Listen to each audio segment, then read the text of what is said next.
শিক্ষার্থীগণ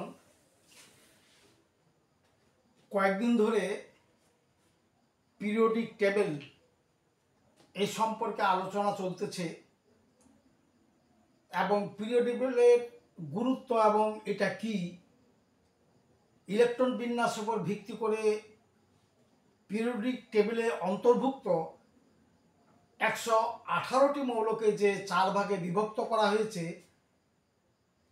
সেগুলো সম্পর্কে মোটামুটি একটা ধারণা আগেই আমি দিয়েছি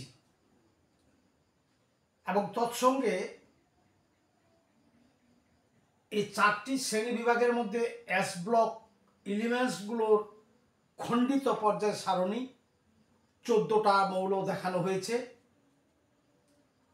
পি ব্লকের 36টা, ডি ব্লকের মোট মৌল 41টা, এফ এর 27টা, এই নিয়ে যোগ করে দেখানো হয়েছে 118টি মৌল এবং পারমাণবিক সংখ্যা দিয়ে শুধুমাত্র সম্পূর্ণ পর্যায় সারণীটা কিভাবে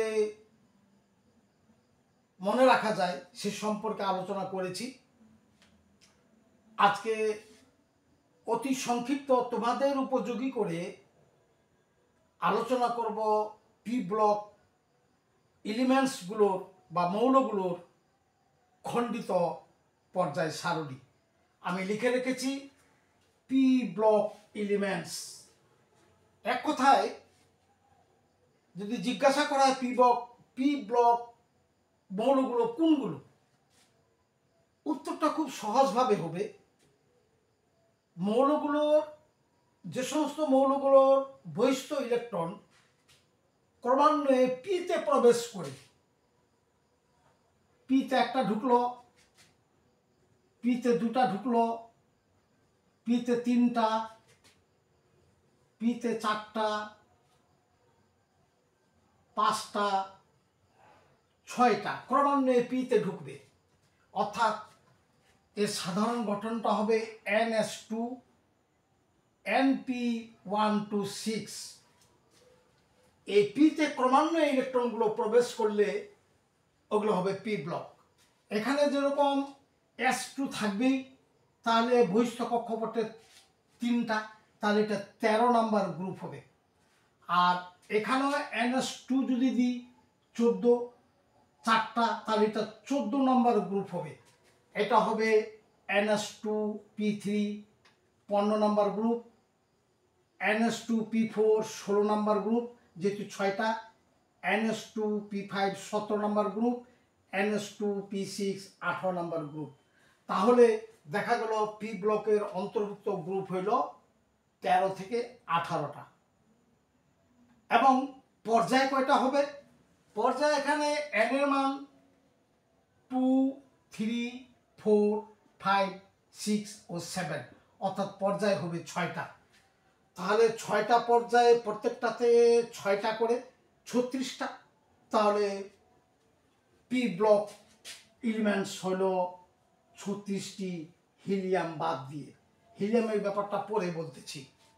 হিলিয়ামটা যদিও পি ব্লকের মধ্যে অন্তর্ভুক্ত, গঠনের দিক দিয়ে পি ব্লক না, ধর্মের দিক দিয়ে পি ব্লকের সঙ্গে মিলে গেছে। যাই হোক, তাহলে 36টি, তাহলে পর্যায় থাকলো 6টি। এই পর্যায়গুলো দিয়ে, গ্রুপগুলো দিয়ে আমরা অতি সহজে পর্যায় সারণীটি পি ব্লকের অঙ্কন করতে পারি। দেখি,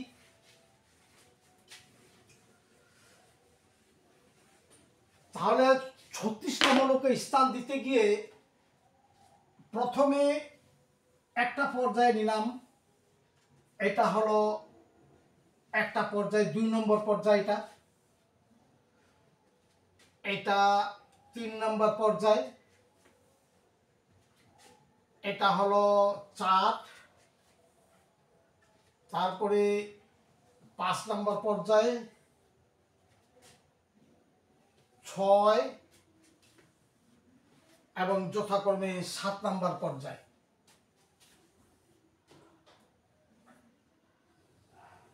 তাহলে এখানে n এর মান হইল 2, এখানে 3, 4, 5, 6, 7, তাহলে 7টা পর্যায়ের মধ্যে এরা আছে। গ্রুপ হলো 13 থেকে, তাহলে প্রথমে এখানে 3টা হলে 13 নাম্বার গ্রুপ এটা, তাহলে এটা 14, অনুরূপভাবে 15, 16, 17 ও 18। 18 নম্বর গ্রুপটাতে আমরা আরেকটা মৌল বাড়াই দিব, আগেই বলেছি, সেটা হলো হিলিয়াম। এই হিলিয়াম 18 নম্বর গ্রুপের মধ্যে প্রথম মৌলটা এখানে হিলিয়াম, যার পারমাণবিক সংখ্যা 2, এইটুকু শুধু মনে রাখলাম। এবং এটার গঠন হচ্ছে 1s2, কারণ এখানে পি নেই। কিন্তু ধর্মের দিক দিয়ে পি ব্লকের মধ্যে 18 নম্বর গ্রুপটা যেহেতু পি ব্লকের মধ্যে, ও ঢুকে গেছে পিতে, অতএব পি ব্লকের মধ্যে কে ধর্মের দিক দিয়ে ধরা যায়। এই দিক দিয়ে 37টা, ওটা সহ, ওটা বাদ দিয়ে 36টা। এখন হিলিয়ামকে যদি 2 নম্বর জানি, তাহলে 8 যোগ করলে 10, 18, 8 যোগ করলে 18, তারপর 18 সঙ্গে 18 যোগ করলে 36, এর সঙ্গে হচ্ছে 18 যোগ করলে হবে 54, এর সঙ্গে 32 যোগ করলে হচ্ছে 86, এর সঙ্গে 32 যোগ করলে হচ্ছে 118। তাহলে আমরা মোটামুটিভাবে 18 নম্বর গ্রুপের মৌলগুলো হলো, তাহলে এটা হলো নিয়ন, এটা হলো আর্গন, তারপরে ক্রিপ্টন,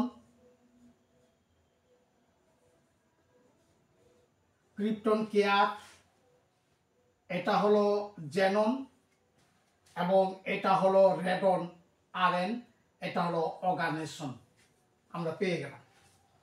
তাহলে আমরা এগুলো 17 নম্বর গ্রুপ, একটু বাড়াই দিই এটা, তাহলে এটা 17 নম্বর গ্রুপ, এটা হলো 16, এটা 15 নম্বর গ্রুপের মৌল থাকবে, এখানে 14 নম্বর, এখন এখানে 13 নম্বর ঘর হলো 36টা, ওটা সহ 37টা।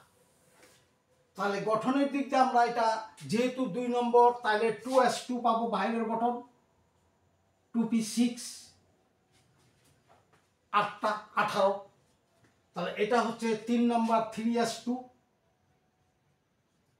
3p6 বাইরের গঠন, বাইরের গঠন আমরা 8। তাহলে এটা পাচ্ছি 4, তাহলে হিসাব মতো 4s2, 4p6, কিন্তু 18টা হচ্ছে না। এখানে ডির উৎপত্তি হবে, অর্থাৎ এন এর চেয়ে ডির মান কম একটা, D10, তাহলে 18 হচ্ছে। এখানে ডির উৎপত্তি ঘটবে 4 থেকে। তারপর অন্যভাবে এখানে তাহলে হচ্ছে 5s2,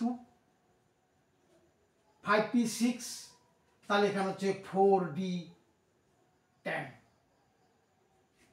18, 4d10। অনুরূপভাবে এখানে 6 আসলো, তাহলে এটা হচ্ছে 6s2, 6p6, কিন্তু এখানে হবে 5d10। অনুরূপভাবে এখানে যেহেতু 32টা ডিফারেন্স, এখানে 14টি মৌল, অর্থাৎ এখানে F চলে আসলো, 4F14। কারণ n এর মান ডির বেলায় n এর মান n-1 ডি হবে, n এর চেয়ে 1 কম, আর f এর বেলায় n-2 f হবে, অর্থাৎ 6 নম্বর এবং 7 নম্বর পর্যায়ে ডির উৎপত্তি ঘটবে। তাহলে এটা হলো 7s2, 7p6, তাহলে 6d 1 কমে গেল, আবার 2 কমে যাবে, তাহলে 5f14, অর্থাৎ এখানে আসলো 4f14, এখানে আসলো 5f14। এই দুটো চলে গেল ল্যান্থানাইড এবং অ্যাক্টিনাইডের সিরিজে, F ব্লকে। এখন বাকিগুলো আমরা এখানে যদি 5 বনের অনুরূপভাবে এটা 5 বনে রাখি, তাহলে আর যোগ করলে এটা হবে 13, তারপরে এটা হচ্ছে 31, 18, তারপরে এটা 18, এটা হচ্ছে 49, তারপরে এটা হচ্ছে 81, 32, এটা হচ্ছে 113। তাহলে 113 এগুলো আমরা এখন এগুলো জার্নালে আসেনি, তাহলে 11 এগুলো পূরণ করে দিই, 115, 116, 117, এটা যথাক্রমে হলো নিহ নিহোরিয়াম, এটা হলো ফ্লাভিয়াম, মস্কোভিয়াম, নোভোভিয়াম, এটা হলো টেনিসাইড। এইগুলো আমরা নামগুলো শুধু আসছে, কিন্তু এদের ভৌত রাসায়নিক ধর্ম চূড়ান্তভাবে আসেনি। অর্থাৎ NH, Fl, Mc, Nv, Ts, Og এগুলো সপ্তম পর্যায়ের মৌল। এখন আমরা এদিকে আমরা ক্রমান্বয়ে ওদিক দিয়ে আসতে পারি, তাহলে এটা হচ্ছে 6, 7, 8, 9। অন্যভাবে যদি এটাকে আমরা হিসাব করি, এখানে যদি ধরি 8 যোগ করলে এটা হচ্ছে তোমার 15, ঠিক তেমনি তাহলে এটা হচ্ছে 14, তারপরে 16, 17 আমরা এদিক দিয়ে আসতে পারি। আবার ঠিক তেমনি 32, 33, 34, 35 এবং 36। অনুরূপভাবে 50, 51, 52, 53, 54, 82, 83, 84, 85 এবং 86 রেডন। তাহলে এটার বহিস্থ কক্ষপথে হইল NS2NP1, এটার গঠন হলো NS2NP2, এটার গঠন হচ্ছে NS2 বহিস্থ গঠন NP3, এটা হলো NS2NP4, অনুরূপভাবে এটা হচ্ছে NS2NP5, এটা হচ্ছে বহিস্থ গঠন NS2NP6। 18 নম্বর পর্যায়ে, 18 নম্বর গ্রুপ। এখন মৌলগুলো, এটা বোরনের পরিবার। বোরনের পরিবার আছে অ্যালুমিনিয়াম, আছে তোমার জার্মেনিয়াম, গেলিয়াম, ইন্ডিয়াম, থেলিয়াম। অনুভাবে কার্বনের পরিবারে আছে কার্বন, এখানে 14 নম্বর প্রথম কার্বন।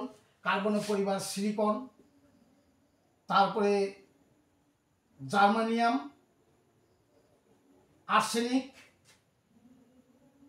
না এসএন, টিন, লেড, পিবি, এটাতে আছে নাইট্রোজেন। তারপরে এর সঙ্গে আছে এর পরিবারের সদস্য ফসফরাস, আর্সেনিক,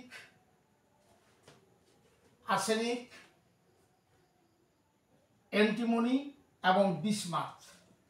অপরদিকে অক্সিজেন এর পরিবারের সদস্য হলো যথাক্রমে সালফার, সেলিনিয়াম, টেলুরিয়াম, পোলোনিয়াম।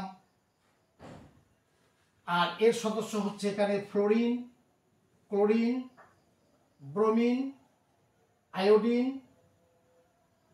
এবং অ্যাসিটাইন। এগুলো যথাক্রমে হ্যালোজেন, লবণ উৎপাদনকারী মৌল। এরা এদের হ্যালোজেন গ্রুপ বলা হয়, যেমন একটা নিষ্ক্রিয় গ্রুপ। এখন এই মৌলটা ধাতু এবং অধাতু ধর্ম দুটাই আছে, অপধাতু। ঠিক তেমনি এটাও অপধাতু।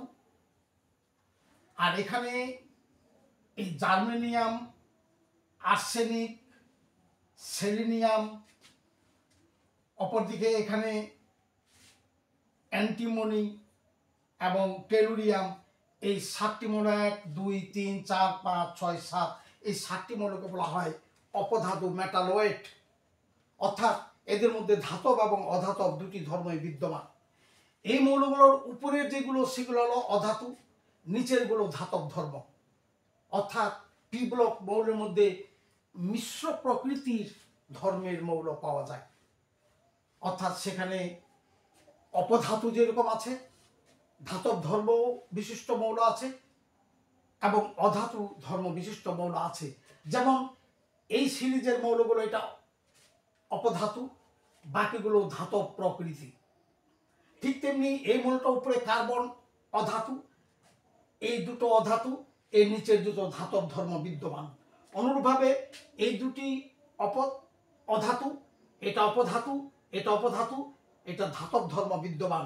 অনুরূপভাবে এটা অধাতু, অধাতু, অপধাতু, অপধাতু, ধাতব ধর্ম এর মধ্যে বিদ্যমান বেশি, আর এগুলো সম্পূর্ণই প্রায় অধাতু হ্যালোজেনগুলো।